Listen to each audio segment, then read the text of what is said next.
ओम श्री गणेशाय नमः। स्वागत है आपका आपके अपने चैनल द रिलीजियस लाइफ में। आज के वीडियो में हम सुनेंगे कार्तिक मास की संकष्टी चतुर्थी की व्रत कथा। पूजा विधि के बारे में वीडियो पहले से अपलोड है, तो आप चैनल पर जाकर देख सकते हैं। आज हम कथा का श्रवण करेंगे, तो चैनल को सब्सक्राइब कर लीजिए।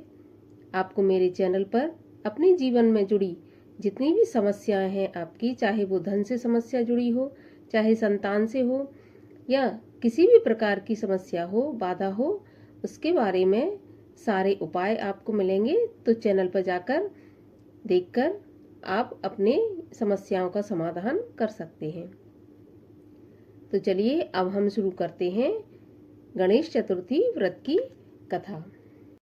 एक समय की बात है, एक अंधी बुढ़िया माई थी जिसके एक बेटा और बहू थी। वह बहुत गरीब थी। वह हमेशा गणेश जी की पूजा किया करती थी। एक दिन गणेश जी कहते हैं कि बुढ़िया माई कुछ मांग, नहीं तो अपने बेटे और बहू से पूछ ले। तो वह अपने बेटे से बोली। बेटे ने कहा कि माँ, धन दौलत मांग ले। और फिर अपनी बहू से पूछा तो वह बोली कि सासू जी पोता मांग लो। तो बुढ़िया माई ने सोचा कि यह दोनों तो अपने मतलब की चीज मांग रहे हैं। सो पड़ोसन से जाकर कहा कि मुझे गणेश जी ने कहा है कि कुछ मांग ले। बेटा तो कहता है कि धन मांग, बहू कहती है पोता मांग लो। तब पड़ोसन बोली, तू ना धन मांग ना पोता मांग, तू थोड़े दिन तो जिएगी ही, तो तू आंख मांग ले।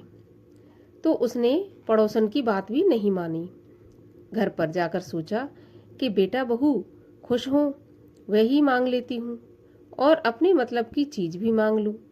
दूसरे दिन गणेश जी आए और बोले कि बुढ़िया माई कुछ मांग। तब वह बोली कि आंख दे, जिससे सोने के कटोरे में पोता दूध पीता दिखे। सुहाग दे, निरोग काया दे, 9 करोड़ की माया दे। बेटा पोता पड़पोते, दुनिया में भाई भतीजे, सारे परिवार को सुख दे, मोक्ष दे। तब गणेश जी बोले कि बुढ़िया माई, तूने तो मुझे ठग लिया और सब कुछ मांग लिया, परंतु सब इसी प्रकार होगा। यह कहकर गणेश जी अंतर्ध्यान हो गए।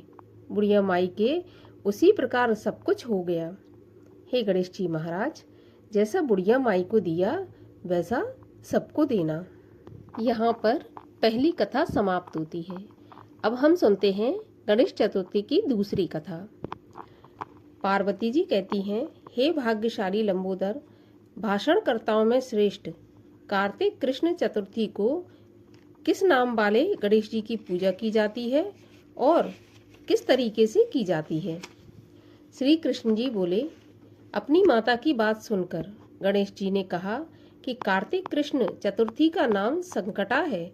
उस दिन पेग नामक गणेश जी की पूजा करनी चाहिए। पूजन पूर्वोक्त रीति से करना ही उचित है। भोजन एक बार करना चाहिए।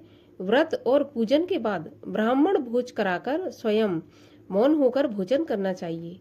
मैं इस व्रत का महात्म कह रहा हूँ, सावधानी पूर्वक श्रवण कीजिए। कार्तिक कृष्ण संकट चतुर्थी को घी और उड़द मिलाकर हवन करना चाहिए। ऐसा करने से मनुष्य को सर्व सिद्धि प्राप्त होती है। श्री कृष्ण जी बोले, वृत्तासुर दैत्य ने त्रिभुवन को जीतकर संपूर्ण देवों को परतंत्र कर दिया। उसने देवताओं को उनके लोकों से निष्कासित कर दिया। हैरान परेशान सभी देव इंद्रदेव के नेतृत्व में भगवान विष्णु के शरणागत हुए। देवों की बात सुनकर विष्णु जी ने कहा, समुद्री द्वीप में बसने के कारण वृत्तासुर एवं अन्य राक्षस गण निरापद होकर बलशाली हो गए हैं। पितामह ब्रह्मा जी से किसी देव के द्वारा न मरने का उन्हें वरदान प्राप्त है। अतः आप लोग अगस्त मुनि को प्रसन्न करें। वे मुनि समुद्र को पी जाएंगे, तब दैत्य लोग अपने पिता के पास चले जाएंगे। आप लोग सुखपूर्वक स्वर्ग में निवास करने लगेंगे। अतः आप लोगों का कार्य अगस्त मुनि की सहायता से पूरा होगा।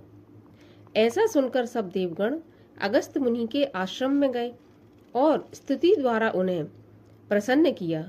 मुनि ने प्रसन्न होकर कहा, हे देवताओं, डरने की कोई बात नहीं है, आप लोगों का मनोरथ निश्चय ही पूरा होगा। मुनि की बात से सब देवता अपने अपने लोक को चले गए। इधर मुनि को चिंता हुई कि 1,00,000 योजन इस विशाल समुद्र का मैं कैसे पान कर सकता हूँ। तब उन्होंने गणेश जी का स्मरण करके संकट चतुर्थी के उत्तम व्रत को विधि पूर्वक संपन्न किया। 3 महीने तक व्रत करने के बाद उन पर गणेश जी प्रसन्न हुए।